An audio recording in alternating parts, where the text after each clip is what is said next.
And good evening, and welcome to another edition of Talkin' Wrestling. I'm Ralph Williams, and my co-host Smokin' Jim Frazier is by phone. Smokin' Jim, welcome to the show. Hey, thanks, Ralph. Always great to be on with the most knowledgeable guy in wrestling on the planet. Thank you. I appreciate that. Tonight we have a lot to talk about, and we have a new segment that Smokin' Jim and I are going to do, and it's called Where Are They Now? Tonight we're going to focus on Dwayne Johnson, The Rock. What's he doing? Where's he at? How's he doing? We're going to have I'm going to have a breakdown as to what's going on with The Rock, and we'll go from there. And every week we'll have one, maybe two wrestlers that we'll do a Where Are They Now? All right, Smokin' Jim. Let's get started here with the Crown Jewel card. There's been some added matches. The first match, is Lashley versus Lesnar, and then Roman Reigns versus Logan Paul, Judgment Day versus the OC, and this match was added last Friday. Drew McIntyre versus Karrion Kross in a steel cage match, and the new matches that have been added are Braun Strowman versus Omos, and now I have this match for you. I don't know if you're aware, the Brawling Brutes won a triple threat match or a fatal four-way to become number one contenders for the Usos title. Well, it turns out they want to have their match at Crown Jewel, and it's going to be the Brawling Brutes versus the Usos for the Undisputed Tag Team Championship. Fatal four-way match, Rollins versus Riddle versus Elias versus Mustafa Ali for the U.S. title. What's your thoughts on those matches, Smokin' Jim? Oh man, I'll tell you what, it's exciting. You got to start off with Lesnar versus Lashley. Man, that's going to be a killer match. But I'm intrigued because I've seen the size difference between Omos and Braun Strowman. Oh my gosh! Surprised how much bigger Omos was when they stood side by side. I never thought anybody would be bigger than Braun Strowman, but he got somebody that's bigger than him. Well, Braun Strowman, Big Show was bigger than Braun Strowman. He was taller and bigger. I remember when before he went on his health diet, because he was overweight, Big Show. He weighed over 400 and some odd pounds there, Smokin' Jim, and he weighed tired over Braun Strowman, and Braun beat him. I watched the match when he beat him right on TV. So, I mean, he can beat a guy like Big Show. I'm sure he can beat a guy like Omos too.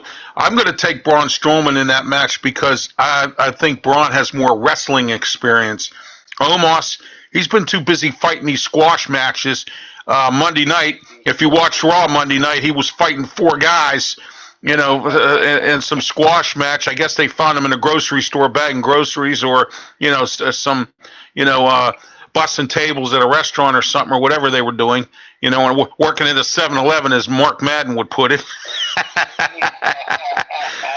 So anyway, I don't know where they found those four guys at, but they were no match for Omos. But he has continued to just fight those squash matches. He hasn't fought anybody of any substance, and that's why I think Braun's going to take him in this match because of his wrestling skill and experience. The match that I'm curious to see if finally Drew McIntyre is going to get the best of Karrion Kross in this cage match. The thing is, can Drew fight him, and can and keep the woman out of it? That's the big problem here. And if I'm Drew, I would go get another woman, or one of the women wrestlers, or go find somebody like a Beth Phoenix or somebody to stand in his corner, to keep her at bay. Because I know for a fact, those matches are no disqualification. She's going to spray him in the eyes with something, or whatever, like she's been doing. And, so what do you think about that match? Do you think Drew gets his revenge now, or do you think it's still going to be the same thing with Karrion Kross? Well, I think I'm like you, straight up. I think Drew McIntyre is the superior wrestler. But Karrion Kross has the edge. She is a beautiful woman, and she's slick, she's smooth. She can like you said, spray you in the eye. She can do something Mm-hmm. to give him the edge. So I'm going to say that Karrion Kross comes away with victory somehow. Yeah, I think he'll pull something out of the hat, or they will. Him and his woman there. I believe that to be the case. Also, let's get into the Usos versus the Brawling Brutes. You know what? I'm not a fan of the Bloodline, but I have to take the Usos here. They've gotten the best of everybody all the time. They're always the numbers game. Is in their favor. And so, what do you think about that? Well, they already put The Brutes. Yeah, I know. I could just see that. But tomorrow night, or not tomorrow night, I'm sorry, I'm wrong. Friday night on SmackDown, it's going to be the Brawling Brutes versus Sami Zayn and Soa Sikoa. So we're going to find out what happens Friday night on SmackDown. And just for a programming note to everyone, SmackDown will be on FS1, Fox Sports 1 on your cable system because Fox is accommodating the World Series. So it will not be on regular Fox TV. It will be on FS1 Friday night at 8 o'clock start time. So I'm going to run down the SmackDown card coming up, and then we'll talk about what happened on Raw Monday night. I don't have too much news, Smokin' Jim, with AEW or NWA. It's basically the same story, but the same old story, same old song and dance. So. But anyway, also Friday night. This ought to be interesting. You know that new faction that Selena Vega came back with? They're called Legata del Fantasma. Well, they're going to be fighting Hit Row. And the woman that's with Hit Row says she has a surprise partner for them. And it's going to be something that's going to take. She says that we'll get the best of them with this person. Now, I'm curious to see who would be the third partner for Hit Row. I'm thinking maybe it might be somebody from the New Day. Maybe it could be anybody. What's your thoughts on that? The New Day is cool, but I don't think they're not gangster rap thug enough. Yeah. I think they'll try to get somebody that's a little bit more on the edge than New Day. So. Well, I think it's going to happen because this woman said I can't remember the lady's name, but she said she has a surprise for them, and it's going to be the third person that's going to be their partner. So that's going to be an interesting story right there as well, I believe. And then Ronda Rousey is going to put an open challenge for her women's title. Who do you think might come out on this? With Ronda Rousey? Yeah, who do you think is going to come out and challenge her? She has an open challenge Friday night. Who's the girl? I think her name starts with an R. Hispanic girl that's really. Oh, Rodriguez. Rodriguez, yeah, Raquel Rodriguez. That's somebody. She might. And you know what? Maybe Natalia might try again, or Sonya Deville. Also, I'm going to tell you who's back. Sarah Logan. She teamed up with, she's Ruby Soho now in AEW. She used to team up with they were part of Paige's faction when Paige was still with the WWE, when she was a manager back a few years back or whatever. And they were a team. She goes by the name Ruby Soho now, but I couldn't remember her name off the top of my head here when she was in the WWE. But they used to team up. Sarah Logan is married to Eric of the Viking Raiders. Okay, one of them is hurt right now. That's why they're not back. But I'm thinking that that's another faction that's going to get started real soon. The Viking Raiders, Sarah Logan with them. I think she might come out and maybe challenge Ronda Rousey. And if I'm Ronda Rousey, I'd be careful because this Sarah Logan can wrestle. She just hasn't been wrestling for a while. She's been in the independents. She got released by the WWE a few years ago. And, she's married to Eric of the Viking Raiders. So, she's going to be real physical. They have that Viking mentality. So I mean, as of right now, those are the only matches that have been released for SmackDown. I'm sure they'll add a few more coming up this Friday. Let's talk about Monday Night Raw. We saw you know, the Nikki ASH. She changed back to Nikki Cross. She got real physical and ignorant. She laid out Bianca Belair and Bailey's people. She laid out the whole thing. So I'm interested to find out where she goes from there. What do you think about Nikki? I think she took out a referee too. yeah.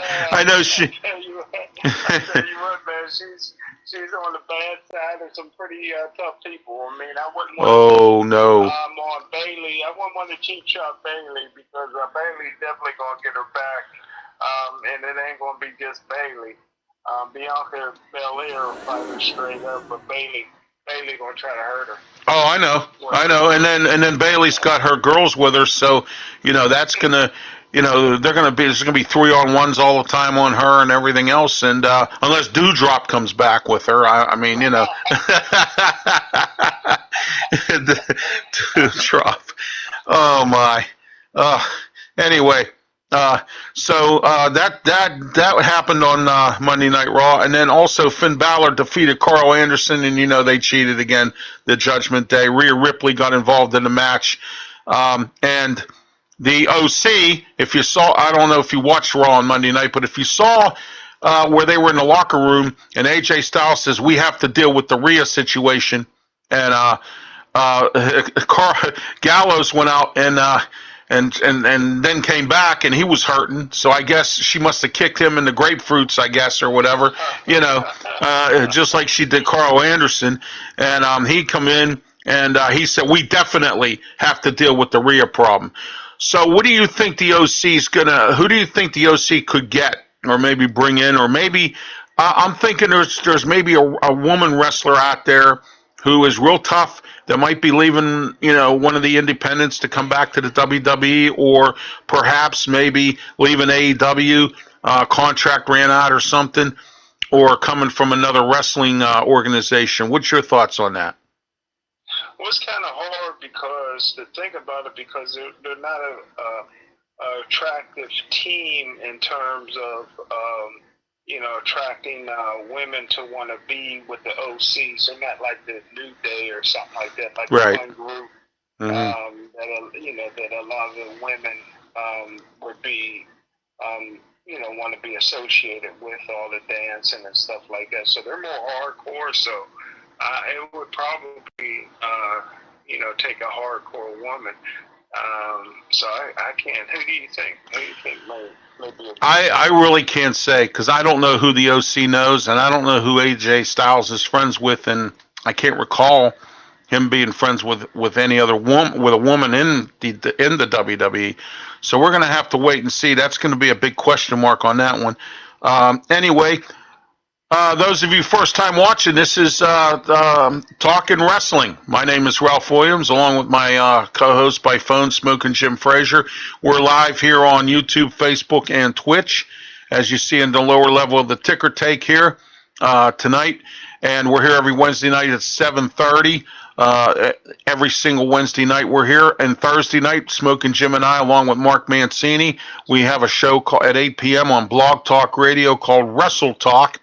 And tomorrow night, 347-205-9631 is the phone number to call to listen to the show.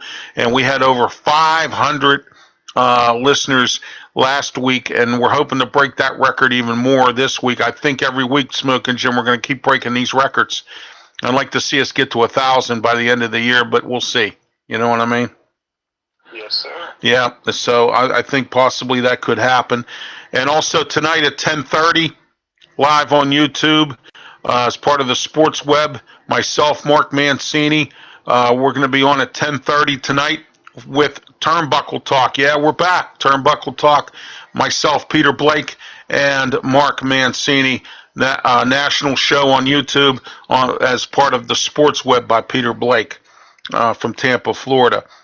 And Bailey, she beat Bianca Belair, and then we explained what happened with the Nikki thing.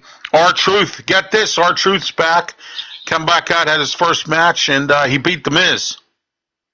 So, what's your thoughts on R-Truth coming back? Yeah, well, he come back to his hometown, North Carolina, so the fans loved it. But Cordano tricked the Miz. Yeah, I know. I know. Yeah, he keeps on playing around with him, with the Miz, Gargano. Mark Mancini said on a show last week that he thinks that Gargano and Miz may be teaming up down the road here. That could possibly happen. But the thing is, I actually said that. yeah, you said that. That's right. And then I think that could happen. And but see, here's the thing about Miz. He can't be trusted. He always backstabs his partners. I've seen him do that so many times. And he needs to really think about it if he's going to team up with Gargano, because he'll probably end up screwing him over. And then he was talking about Ciampa hasn't been back. Nobody knows what Dexter Lumis did with him. He still has that problem on his hands. So we'll see what happens there. Sooner or later, they're going to have a match. What do you think about that? You think Dexter Lumis is still getting in Miz's head? How could he not? and then Elias defeated Chad Gable, his first or second match back from. Well, I got something on that. I believe. What Elias? Could Elias be the new Edge or Riddle? Yeah, that could happen, because Riddle's looking for another sort of a partner, mentor, friend. And Randy Orton's not available right now. We don't know when Randy Orton's coming back. The medical report that I got was that he is possibly having to go in for surgery on his back. And I don't know if you've ever had surgery on your back. I never have, but I was given two options. Even go to therapy and try to get it straightened out, or go in for surgery, and it's a big mess. So, that was the story I got. So, I'm sure that Randy Orton's weighing his options. He's trying to do it through therapy, but I'm hearing that it's not working, and he may have to go in for surgery on his back. If that's the case, he's going to be laid up for a little while. And Riddle's looking for a partner, a friend, somebody he can latch on to team up with. And you know what? Elias might not be a bad idea. And that, these guys are going to be two underdogs that are, that might sneak up and win a title. You never know. Or, what's going to happen. Well, thanks, Ralph, because I meant Randy Orton, and I believe I said Edge. But, yeah. Thanks for cleaning it. No, that's okay. That's fine. Well, Edge is going to probably come back sooner or later, and he might team up with the OC to go after Judgment Day with Beth Phoenix. I mean, you could see that happen. AJ and Edge are friends. So I mean, that could happen as well. I'm hoping it does. And so Baron Corbin with his new manager JBL beat Johnny Gargano, believe it or not. That was an interesting match, but that happened. And but here's the one that. But I don't know, man. When Johnny grabbed that cowboy hat. yeah, and that's when JBL got up and actually tripped him up on the rope. I was laughing. I said, you know what? I said, Johnny, you should have never did that. You don't mess with JBL, man. I tell you, he's a bad dude. You just don't mess with him at all. Austin Theory beat Mustafa Ali with Rollins' interference, of course, because Rollins is still angry with Mustafa Ali. About that, some things about in regards to some matches. That's what I have tonight on the WWE. AEW tonight's Dynamite. We're possibly going to see the return of the Young Bucks and Kenny Omega from their suspension. There's still the CM Punk contract dispute going on. AEW has officially told him he's fired, but apparently he went and he got a lawyer. And now AEW has to buy out his contract to get rid of him. So we're going to find out where that goes. And there's rumors he may be coming back to the WWE. Triple H wants him back, even though Vince McMahon said he would never come back. You think it would be a great idea to have CM Punk come back to the WWE because he's a cancer in the locker room, or do you think he's one of them guys that needs to just take his ball and go home? What do you think? I'm not sure. What do you think about that? Well, CM Punk has been a cancer in every locker room he's ever been in every wrestling organization. He was a cancer in the AEW. In one perspective, I don't blame him for being angry because, first of all, when he had the injury, Tony Khan comes up with this interim championship if you get injured and you're the champ. Like the women's championship now there is an interim championship because Thunder Rosa is hurt. But I found out something interesting about Thunder Rosa. Her contract just ran out with AEW, and she's not coming back. So they're going to have to probably have a tournament again for her title. And Tony Khan creates these interim titles when the champs are hurt. So he created an interim heavyweight title. John Moxley, formerly known as Dean Ambrose, won the belt. And then when CM Punk come back, he wanted to be the champ. And Tony Khan said, no, you got to fight Moxley and participate in a tournament for number one contender to go after Moxley for the title. And that's what happened. And he didn't like it, and he thought that, it was a bad move. And here we are, CM Punk, causing problems in the locker room.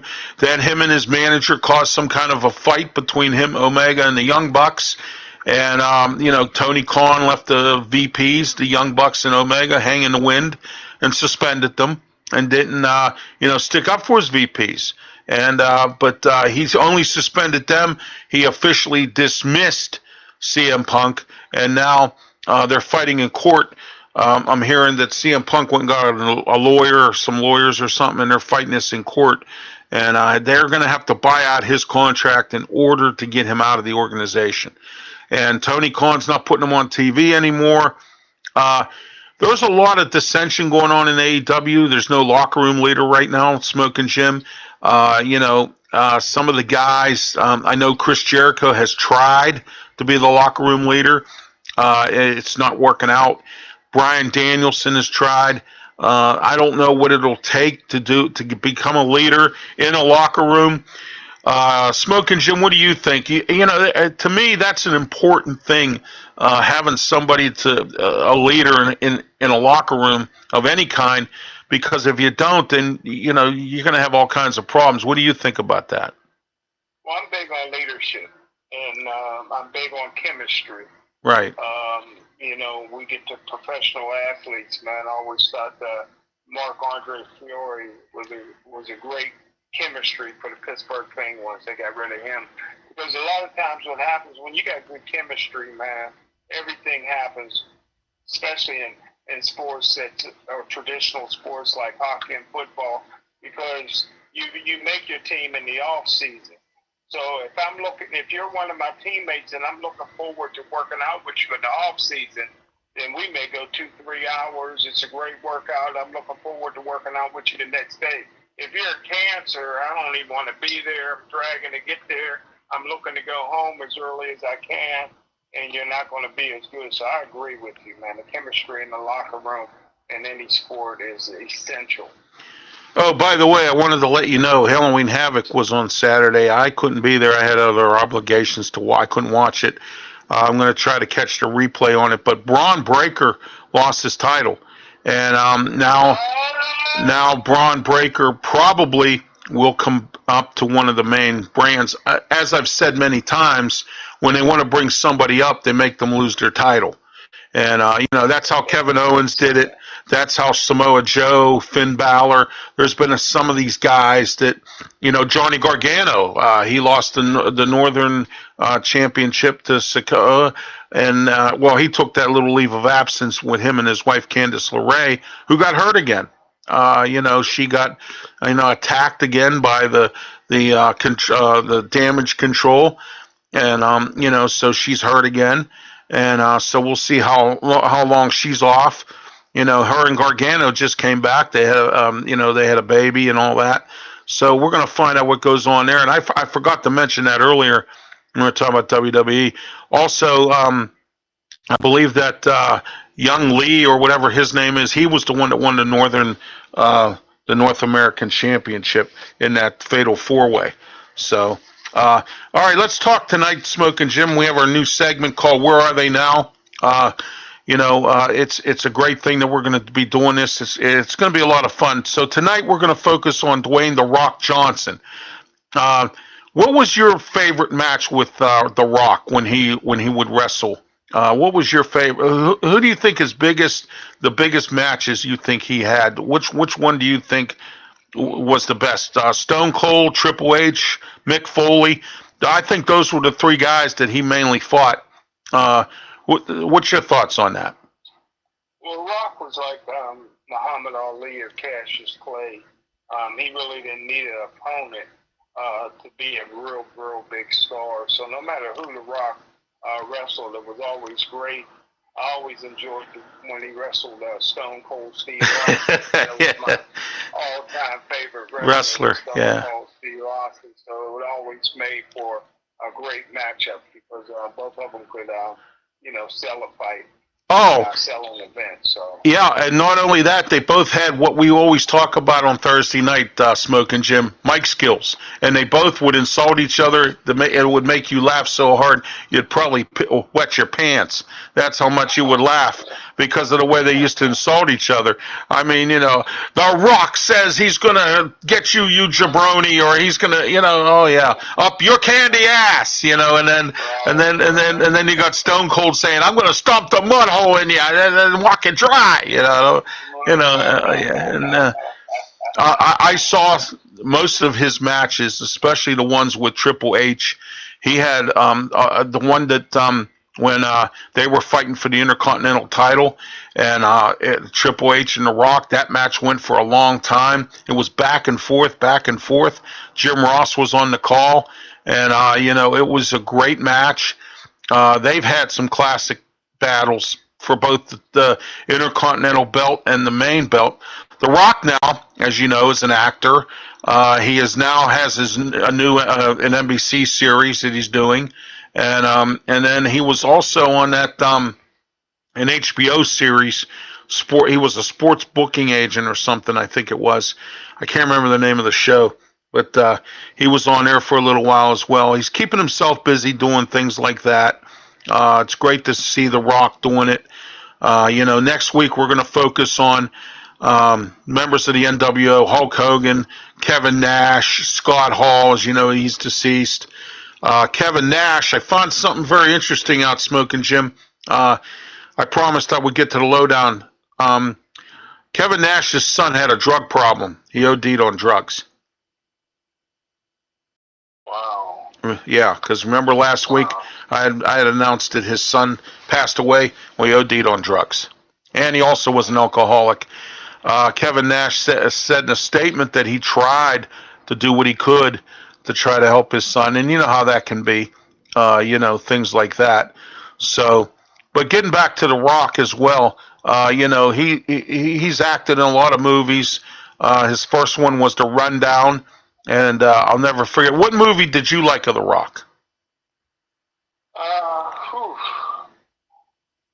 There was one, I can't think of what it was that I liked all of them, but there was one, you know what? One of the ones I really enjoyed was Walking Tall. Yeah, I liked Walking Tall. You and I think the same. Yeah, I liked Walking Tall, and I liked him in that movie Snitch, where he was he had to work as a snitch for a detective in order to keep his son out of jail, and that was a pretty decent movie too. I liked him in that, and some of the other movies that he was in, I didn't really watch much of, but he was whatever he does do. Oh, Faster. He was good in Faster. That was that one with Billy Bob Thornton was a washed-up detective, and his Faster. He was a ex-con. He had just gotten out of jail, and he was going after the guy, the Billy Bob Thornton, who was a detective who killed his brother, for some unknown reason, and he ended up doing time for it, and he got out, and he went after him. It's called Faster. You got to check that one out. That was a good movie with The Rock too. So, Yeah, but anyway, all right, Smoking Jim, it's time for us to wrap it up here, man. This 30 minutes went by real quick, didn't it?